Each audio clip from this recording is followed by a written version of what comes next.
कभी कभी हमारे लिए यह समझना जरूरी होता है कि हर बार जीत तलवार के बल पर नहीं हासिल की जा सकती, बल्कि कभी कभी जीत को हासिल करने के लिए आपको बुद्धि का भी प्रयोग किया जाता है। क्योंकि असली शक्ति उस इंसान के पास नहीं होती जो अपने दुश्मनों को मिटा देता है, बल्कि असली शक्ति उस इंसान के पास होती है जो अपने दुश्मनों को भी अपनी ओर कर लेता है और उसके दुश्मन भी ना चाहते हुए और अनजाने में उसी के लिए काम करने लगते हैं। आज हम चर्चा करेंगे ऐसे कुछ ह्यूमन साइकोलॉजी और स्ट्रेटजीज के बारे में जो हमें समझाती है कि किस प्रकार से हम बिना बल प्रयोग किए और बिना किसी लड़ाई झगड़े के अपने ओपोनेंट्स को किस प्रकार से अपनी तरफ कर सकते हैं और किस प्रकार से हमारे ओपोनेंट्स ना चाहते हुए या अनजाने में भी हमारे लिए ही काम करना शुरू कर देंगे। आज हम जिन प्रिंसिपल्स और ह्यूमन साइकोलॉजी के बारे में चर्चा करेंगे, इसके बारे में काफ़ी पहले ही सुन त्zu और चाणक्य जैसे बुद्धिमान और महान पुरुषों ने काफ़ी पहले ही बता दिया था। बाद में चल करके कई इंपॉर्टेंट ऑथर्स जैसे कि रॉबर्ट ग्रीन और डेल कार्नेगी ने अपने अपने पुस्तकों में कई ऐसे स्ट्रेटजीज बताई जो हमें समझाती है कि असली विजेता वो नहीं जो अपनी लड़ाई को बल से जीतता है, बल्कि असल विजेता वो है जो बिना लड़े ही अपने दुश्मन को परास्त कर देता है। और आज के इस वीडियो में हम इन्हीं सभी स्ट्रेटजीज पर चर्चा करेंगे। लेकिन इससे पहले यदि आपने चैनल को सब्सक्राइब नहीं किया है तो पहले आप चैनल को सब्सक्राइब जरूर कर लें, ताकि यहाँ पर आने वाली सभी लाइफ ट्रांसफॉर्मिंग बुक्स की समरी हमेशा आपको मिलती रहे। तो आइए समझते हैं कि ये स्ट्रेटजीज क्या कहती है। पहला प्रिंसिपल, अपने दुश्मन को समझे, ना कि उसे बदलने का प्रयास करें। अपने आर्ट ऑफ वार जैसे स्ट्रेटजी में सुन त्zu ने बताया है कि यदि आप अपने दुश्मन को सही से पहचानते हैं तो आप उसके साथ 100 लड़ाइयाँ जीत सकते हैं बिना किसी युद्ध के। यहाँ पर दुश्मन के बारे में जानने का अर्थ यह नहीं है कि उसके नाम या पता या उसके दूर आचरण के बारे में जानना, बल्कि यहाँ पर सुन त्zu ने आपके दुश्मनों की सोच और उनकी कमजोरी के बारे में चर्चा की है। सुन त्zu के अनुसार हर किसी इंसान की सोच, कमजोरी और लालच अलग अलग होती है, और अगर आप उसे सही से समझ लेते हैं तो आपको उसे लड़ करके हराने की जरूरत नहीं पड़ती है।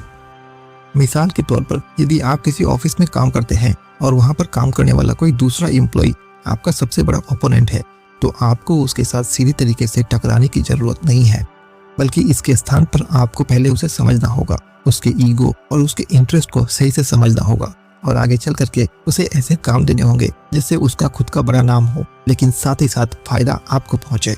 यानी कि आपको ऐसा तरीका निकालना होगा, और जब आप ऐसा करते हैं तो धीरे धीरे आगे चल करके आपका ओपोनेंट खुद ब खुद आपके ही कैंप में आ जाता है।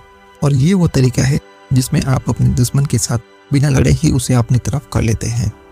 यानी उससे सीधा उलझने के स्थान पर आपके उसकी सोच, उसकी कमजोरियों और उसके लालच को समझना होगा। दूसरा प्रिंसिपल, दुश्मन को सम्मान दो, ना कि अपमान। ऑथर डेल कार्नेगी अपनी पुस्तक how to win friends and influence people में बताते हैं कि हर इंसान की सबसे गहरी इच्छा होती है खुद को महत्वपूर्ण महसूस कराने की। यानी कि उसकी यही इच्छा होती है कि हर कोई उसे महत्वपूर्ण समझे, उसे अप्रिसिएट करे और उसे सिस्टम का सबसे महत्वपूर्ण हिस्सा माने।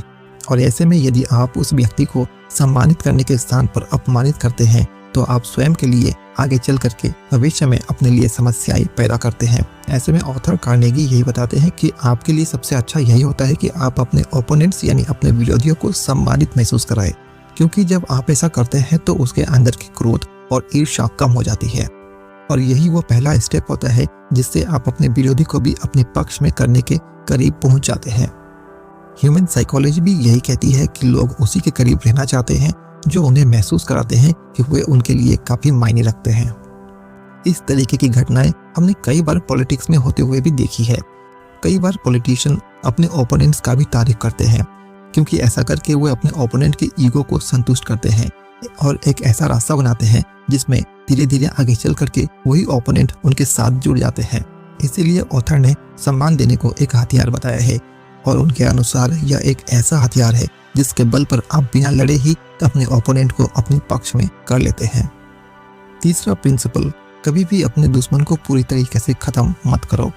ऑथर रॉबर्ट ग्रीन अपनी पुस्तक में बताते हैं कि कभी भी अपने दुश्मन को पूरी तरीके से ना कुचले, यानी कि अंत समय में आप उसे सहारा दे और उसे जीवित छोड़ दे। जब आप ऐसा करते हैं तब आपके ओपोनेंट को यह महसूस होता है कि आप उसका अस्तित्व समाप्त नहीं करना चाहते हैं, बल्कि आप बस उसके विचारधारा के खिलाफ थे, और आपके विचारधारा को तोड़ने के बाद से अब आपने उसे जीवन दान दे दिया है, और इस प्रकार से अंतिम क्षण में आपके द्वारा दिया गया यह सहारा आपका ओपोनेंट हमेशा याद रखता है।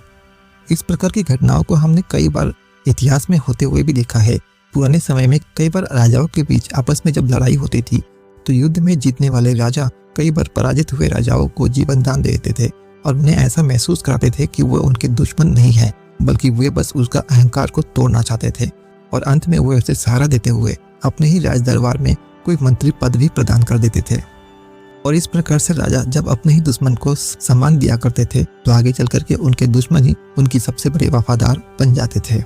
लेकिन आप यदि अंतिम क्षण में भी उसे कुचलने का प्रयास करते हैं तो आगे चल करके उसके परिवार के लोग या उसके वफादार लोग भविष्य में आपसे बदला ले सकते हैं। चौथा प्रिंसिपल, दुश्मन की ऊर्जा को अपने पक्ष में करिए। सुनजू ने अपने इस सिद्धांत में यही समझाया है कि बुद्धिमान व्यक्ति वही है जो दूसरों की ताकत से अपनी जीत को तय करता है।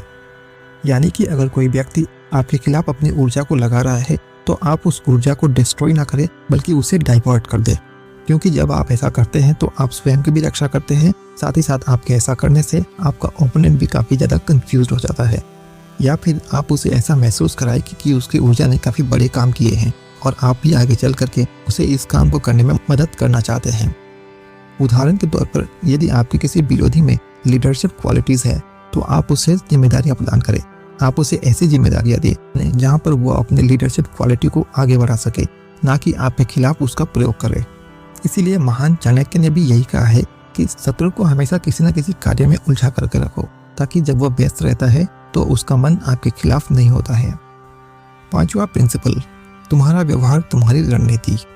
ऑथर डेल कार्नेगी कहते हैं कि हर बार गुस्से से नहीं बल्कि मुस्कुराकर भी आप जीत सकते हैं, क्योंकि गुस्सा आपके नियंत्रण में नहीं होता पर मुस्कुराना हमेशा ही आपके नियंत्रण में होता है। गुस्सा हमें दूसरों के कार्यों अब बाहर से मिलने वाली प्रतिक्रिया को देख करके ही हम गुस्सा करते हैं। यानी कि गुस्सा हम जानबूझकर नहीं करते हैं बल्कि यह बाहर से मिली क्रिया का प्रतिक्रिया के तौर पर आती है और इसीलिए यह हमारे नियंत्रण में नहीं होती है। मिसाल के तौर पर यदि कोई आपके बारे में गलत बोलता है तो आपको उसे जवाब देने की जरूरत नहीं है। आप चाहें तो शांति से मुस्कुराते हुए वहां से निकल भी सकते हैं, क्योंकि जब आप ऐसा करते हैं तो आपका विरोधी स्वयं सोचने लगता है कि आखिर यह इंसान सोच क्या रहा है और इस प्रकार से उसकी शक्ति टूट जाती है। और इसीलिए चाणक्य भी कहते हैं कि जो अपने शत्रु के क्रोध को शांत कर दे वही सच्चा विजेता होता है। छठा नियम, दुश्मन के हित को खुद के हित से जोड़ो। कभी कभी जीतने के लिए लड़ाई नहीं बल्कि साझेदारी करनी पड़ती है। इसीलिए आपको ऐसे कॉमन इंटरेस्ट ढूंढनी चाहिए जहां पर दोनों का ही फायदा हो। मान लीजिए कि यदि आपका किसी कंपेटिटर से कोई टकराव हो रहा है तो आप सोचिए कि क्या आप दोनों मिलकर के कोई काम कर सकते हैं, क्योंकि कॉमन गोल से आपके दुश्मन भी आपके साथी बन जाते हैं। सातवां प्रिंसिपल, अपनी शक्ति को छिपाइए और सही समय का इंतजार कीजिए। यानी कि कभी भी आपको अपनी असली ताकत को दिखाने की जरूरत नहीं है, हमेशा उसे छिपा करके रखें और कभी भी गलत वक्त में कदम ना उठाए। दुश्मन को हमेशा भ्रम में रखना ही सबसे बड़ी कला होती है। आप उसे हमेशा यही एहसास दिलाएं कि आप काफी कमजोर है, ताकि वो खुद आपके पास गलती करने आए और फिर आप उसके मन से लड़ाई को जीत लें। यानी कि इन सब बातों से हमें यही समझ में आता है कि असली बुद्धिमान वही है जो दुश्मनों को हराता नहीं है बल्कि अपने दुश्मनों को भी अपने पक्ष में कर लेता है और उसके दुश्मन ना चाहते हुए या अनजाने में उसी के लिए काम करना शुरू कर देते हैं, क्योंकि यही सबसे बड़ी जीत है। और यदि आप ऐसा कर पाते हैं तो आप आगे चल करके पूरी दुनिया जीत सकते हैं। तो होपफुली आपको आज के इस वीडियो में बताए सभी प्रिंसिपल्स सही से समझ में आए होंगे। यदि आपको हमारी ये एफर्ट पसंद आए तो आप इस वीडियो को लाइक जरूर करें और हो सके तो अपने वेल विशर्स को भी इस वीडियो को शेयर करें, ताकि उनके पास भी इस प्रकार की क्रिटिकल थिंकिंग एबिलिटी डेवलप हो सके। तो मिलते हैं किसी और इम्पोर्टेंट बुक समरी के किसी और वीडियो में। तब तक के लिए आप अपना ख्याल रखें और सही सलामत रहें।